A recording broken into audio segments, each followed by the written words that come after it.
আসসালামু আলাইকুম ভিউয়ার্স, আমি আবার চলে আসলাম আপনাদের সামনে নতুন একটি টিউটোরিয়াল ভিডিও নিয়ে। আপনারা যখন কোথাও প্রেজেন্টেশন করেন বা প্রজেক্টরের মাধ্যমে প্রেজেন্টেশন দেখান, সাডেন ব্রেকের প্রয়োজন হয়। তখন সেই ব্রেক টাইমটা যাতে প্রজেক্টরে ওঠে এবং মানুষ সেই টাইমটা দেখতে পারে এবং সেই টাইম মতো আবার চলে আসতে পারে। ব্রেক টাইম ইউজ করলে সহজেই টাইম কাউন্ট করা যায়। সো চলুন দেখে নেওয়া যাক মাধ্যমে কিভাবে ব্রেক টাইম ক্রিয়েট করা হয়।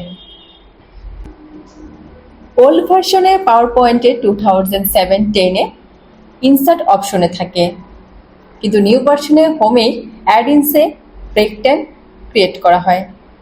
তার জন্য শুরুতে আমাদের হোম পেজের হাতে ডানের দিকে অ্যাড ইনস যে অপশনটি আছে সেই অপশনটিতে ক্লিক করব এবং সার্চ অপশনে লিখব ব্রেক টাইম। ব্রেক টাইমে ক্লিক করার পর আমাদেরকে টাইম সেট করতে হবে। ব্রেক টাইমটি সাধারণত ড্রিঙ্কস, কফি, স্যান্ডউইচ ইত্যাদি হয়ে থাকে। আমরা চাইলে ব্রেক টাইমে টাইম সেট আপ করতে পারবো, কত মিনিট টাইম যাচ্ছে। আমি এখানে চাচ্ছি আমার ব্রেক টাইমটা 30 মিনিটের জন্য হোক। সো টাইম দেওয়ার পর আমরা স্টার্টে ক্লিক করব এবং প্রজেক্টরে টাইমটা কাউন্ট হওয়া শুরু করবে। ধন্যবাদ সবাইকে আমাদের ভিডিওটি দেখার জন্য।